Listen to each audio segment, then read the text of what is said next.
Hello everyone. ஆக்சுவலாக இது டே 2 video. நிறையா வீடியோஸ் இருக்குது. நான் தான் ஆக்சுவலாக எதுவும் அப்லோட் பண்ணாமல் இப்படியே விட்டுட்டேன். ஏன்னா எனக்கு இந்த சைடு கொஞ்சம் ஒர்க் ஓவராக வந்துருச்சு. மக்களே, அப்பாலஜைஸ். இதுக்கப்புறம் ரெகுலராக வீடியோஸ் வந்துடும். ஸோ கீப் சப்போர்ட் மக்களே. நன்றி. இந்த இதில் டே 2 பற்றி கொஞ்சம் டீட்டெயிலாக பார்ப்போம். நம்ம அவனோட எக்ஸ்பீரியன்ஸை பற்றி நம்ம இதை கேட்போம். வாங்க. ஓகே, என்னடா என்ன பண்ணிக்கிட்டு இருக்குன்னு பார்க்குறீங்களா? ஆக்சுவலாக விஷயம் என்னென்னா, முகமே தெரியுங்களா? இப்போ ஸோ ஓகே, நான் கையிலேயே பிடிச்சி ஓகே. இப்போ ஓரளவுக்கு ஆக்சுவலாக டே 1 வீடியோ நான் போட மறந்துட்டேன். நான் நிறைய வீடியோஸ் எடுத்தேனே தவிர அதை நான் பேசி போடலை. அது ஏன் எதுக்குன்றதும் தெரியாமல் இருக்கும். ஸோ காலையில் நான் ஒரு 4-4:30 மணி போல் இருக்கும். சைக்கிள் எடுத்துகிட்டு என்னோடய ரைடிங்கை ஸ்டார்ட் பண்ணேன். ஸோ ஓகேவா, ஒரு 4-4:30 இருக்கும். சைக்கிள் எடுத்து ட்ரைவ் பண்ணேன். ஒரு எக்ஸைட்மெண்ட் இருந்தது. அதுக்கு முந்தின நாள் நான் நைட்டு தூங்கவே இல்லை. எனக்கு கொஞ்சம் நிறையா வேலை இருந்து அதை தூங்குறதுக்கும் லேட் ஆகிடுச்சு. சாப்பிடவும் இல்லை. ஸோ ஏதோ ஒரு மெயின் செட்டில் பட் ஆனால் பண்ணணும். ஏன்னா நான் 1ஆம் தேதி போகிறேன்னு சொல்லிவிட்டு அதை டிலே பண்ண வேண்டியதாகிடுச்சு வெயில் காரணத்தினால். ஸோ சரி, இப்போ நான் ஸ்டார்ட் பண்ணியிருக்கேன். 5ஆம் தேதி போல் ஸ்டார்ட் பண்ணேன் காலையில், விடிய காலையில். ஸோ அது ஏன் நான் இத்தனை தடவை சொல்ல வரேன்னா, அந்த 5ஆம் தேதி அப்படி கிளம்பும்போது ஒரு எக்ஸைட்மெண்ட்டோட நல்லா பயங்கரமாக ஓட்டினேன். அது பேர் என்ன, அந்த லக்கேஜை வச்சு ஓட்டிகிட்டு போயிடலான்றதை யோசித்தேன். இந்த வெயிட் பண்ணுங்கள், அந்த லக்கேஜை காட்டுறேன். ஐ திங்க் உங்களுக்கு தெரியும்னு நினைக்கிறேன். ஸோ உங்களுக்கு தெரியும், உங்கள் முன்னாடி தான் நான் அவ்வளோத்தையும் பேக் பண்ணேன். எனக்கு நல்லாவே தெரியும். ஸோ அந்த லக்கேஜை வச்சு நான் மூவ் ஆன் பண்ணிடலாம், சுற்றிடலான்னு யோசித்தேன். அதுக்கப்புறம் தான் தெரிஞ்சுது, இல்லைடா நீ இவ்வளோ நாள் சுற்றுனது வேறு, இதுக்கப்புறம் சுற்ற போகிறதும் வேறு அப்படின்றது ஒரு ஸ்டேஜில் தெரிய ஆரம்பிச்சிச்சு. ஃபஸ்ட்டு ஸ்டேஜ், அதாவது எங்கள் பல்லாவரம் போகும்போது அது தெரிஞ்சுது. அதுக்கப்புறம் தாம்பரம் போகும்போது கம்ப்ளீட்லி டிமோட்டிவ் ஆகிட்டேன். ஸோ ஒரு மாதிரி எப்படி நம்ம ஸ்டே பண்ண போகிறோம், என்ன பண்ண போகிறோன்ற நிறையா தாட்ஸ் வந்துச்சு. பட் அதையும் மீறி நம்மளோட பேஷனுக்காக நிறைய விஷயம் பண்ணணுன்ற ஒரு ரீசனுக்காக நான் எடுத்தேன், ஸ்டார்ட் பண்ணேன். ஏதாச்சும் பண்ணி போயிடணும் அப்படின்றது தான் என்னோடய மெயின் டார்கெட் கோலாகவே இருந்தது. ஸோ அதனால் எடுத்துட்டேன். அதுக்கப்புறம் சுத்தமாக ஹோப் இல்லை, என்ன பண்ண போகிறோம் எது பண்ண போகிறோம்னு ஒன்றும் புரியலை, பண்ணலை. பட் ஸ்டார்ட் பண்ணுறோம் அப்படின்றது தான் என்னோடய டார்கெட்டாக இருந்தது. ஸோ ஸ்டார்ட் பண்ணி கொஞ்சம் தூரம் போச்சு. வாலாஜாபாத்துக்கு முன்னாடி போனால் ஆக்சுவலாக நிறைய பேர் என்னை பார்த்தாங்க. ஸோ இந்த லுக்கை வச்சுருந்து இவ்வளோ இதெல்லாம் எடுத்துகிட்டு போகும்போது நிறைய பேர் பார்த்தாங்க.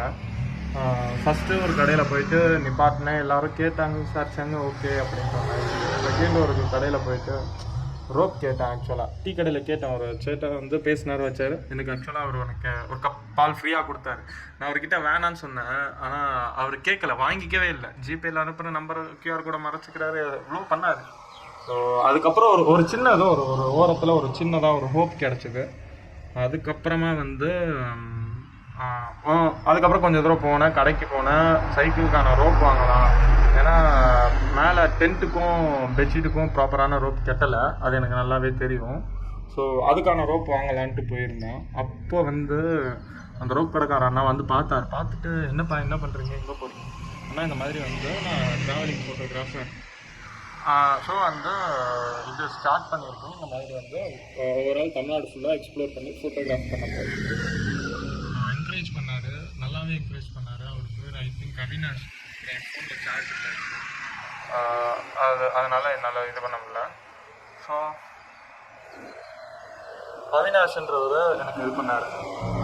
அதுக்கப்புறம் போயிட்டு அதை முடிச்சுட்டு அவர் ஃப்ரீயாக ரோப் கொடுத்துட்டாரு. நான் எதிரே பார்க்கல, அவர் கொடுப்பாருன்ட்டு. ஸோ அவர்கிட்டயும் சொன்னேன், ப்ரோ என்னோடய கிஃப்டாக வச்சுக்கோங்க. நான் அதுக்கப்புறம் தான் எனக்கு ஒரு பயங்கரமான ஒரு ஹோப்பே வந்துச்சு. ஆக்சுவலாக ஹோப்னா சும்மா நார்மலாக ஏதோ ஒரு ஹோப் கிடையாது, முடிச்சிடுவோம். அதாவது அப்போ தான் எனக்கு தோணுச்சு, நம்ம ஒரு விஷயத்துக்கு நம்ம ஃபுல் ஃப்ளெஜ்டாக ஒரு கான்ஃபிடென்ட்டாக இறங்குறோம் அப்படின்னா, ஹார்ட் ஒர்க் போட்டு இறங்குறோன்னா, இந்த யூனிவர்ஸு கண்டிப்பாக நம்மளுக்கு இது பண்ணணுன்றது அப்போ புரிஞ்சுது. ஆக்சுவலாக எல்லாருமே பண்ணுவாங்க. ஸோ நம்மளுக்கான ஹார்ட் ஒர்க் மட்டும் போடணும், அவ்வளவுதான். ஸோ அதுதான் அதில் மேஜர் விஷயம். நான் அதை எதிர்பார்க்கல ஆக்சுவலாக. ஜஸ்ட் ஒரு 30 ரூபா அந்த மாதிரி தான் இருக்கும். பட் ஆனால் அது கொடுக்கணுன்ற ஒரு தாட் அந்த இது வரும்போது எனக்கு பயங்கரமான ஹோப் வந்துச்சு. ஏன்னா நான் நைட் எப்படி ஸ்டே பண்ண போகிறேன்றது தான் விஷயமே. ஸோ என்னோட லக்கை என்னன்னு தெரில. ஸோ அதுக்கு காஞ்சிபுரம் போனதுக்கப்புறம் எனக்கு ஃப்ரீ ஸ்டேவே கிடச்சிச்சு. ஸோ அதனால் பிரச்சனை இல்லை. அதுக்கப்புறம் நான் அங்கேருந்து போயிட்டு வாலாஜாபாத்தில் போயிட்டு ஃபுட்டாக சாப்பிட்டேன். அவங்களும் எனக்கு ஃப்ரீயாக கொடுத்தாங்க. எல்லாம் ஃப்ரீயாக கொடுக்கறத நான் எப்படி எடுத்துக்காம அவங்க கொடுக்க செய்கிறாங்க, நம்ம கொடுக்கணும். பட் இந்த ஸ்டேக்கு வந்து நானும் போயிட்டு கேட்டேன். யாருமே நல்ல ஹெல்ப்பிங் மைண்ட் செட் இருக்காங்க. ஸோ தேங்க்யூ எல்லாத்துக்கும், எனக்கு ஹெல்ப் பண்ணவங்க எல்லாத்துக்கும் ரொம்ப ரொம்ப தேங்க்ஸ். ஓகேங்களா. அதுக்கப்புறம் வந்து காஞ்சிபுரம் ரீச் ஆனேன் ஒரு 11:30 போல் ரீச் ஆனேன். 11 or 12 போல் ரீச் ஆனேன். அதுக்கப்புறம் கோவிலில் க்ளோசிங் டைம். ஸோ அதை ஹோப் பண்ணி நான் அங்கே கோவிலுக்காக வெயிட் பண்ணேன். அதுக்கப்புறம் இங்கெல்லாம் பயங்கரமாக இருட்டிடுச்சு. சென்னையிலையும் மழைன்னு கேள்விப்பட்டேன். ஸோ மழையா சென்னையிலையும் பயங்கரமாக இருட்டிடுச்சு. ரொம்ப செப்பரேட்டான தூரல் மட்டும் போட்டுக்கிட்டு இருந்துச்சு. ஸோ அது அப்படியே அந்த நாள் போயிடுச்சு. ஸோ அதுக்கப்புறம் மறாத நாள் எழுந்து அதுக்கான வீடியோ நான் போட்டிருந்தேன். ஃபோட்டோஸ் எடுக்க முடியல. ஸ்டில் நோ என்னால் போயிட்டு எடுக்கலான்னு பார்த்தா எல்லா இதுவும் க்ளோஸ்டு. ஸோ அதுக்கப்புறம் நான் அடுத்த ட்ரிப்போட லாங் பார்த்தா திருவண்ணாமலையில் ஃபஸ்ட்டு செவ்வாய் ஹில்ஸ் போகிறேன். அது ரொம்ப தூரமாக இருக்குது. இன்றைக்கி நைட்டு நான் போகிற வழியிலே நடுவில் எங்கேயாச்சும் ஆல்ட்டு போடணும். ஸோ பிங்க் போட்டு நான் எங்கேயாச்சும் ஸ்டே பண்ணுற மாதிரி போகணும். ஸோ லெட்ஸ் பார்ப்போம், நம்ம ரைட் பண்ணுவோம். Give your support. உங்கள் சப்போர்ட் இருந்தால் தான் இது எல்லாமே முடியும். ஸோ 6 மந்த்தில் ஸ்கூலில் ஏதாச்சும் ஒரு இது நான் பண்ணணும். அதுதான். தேங்க்ஸ்.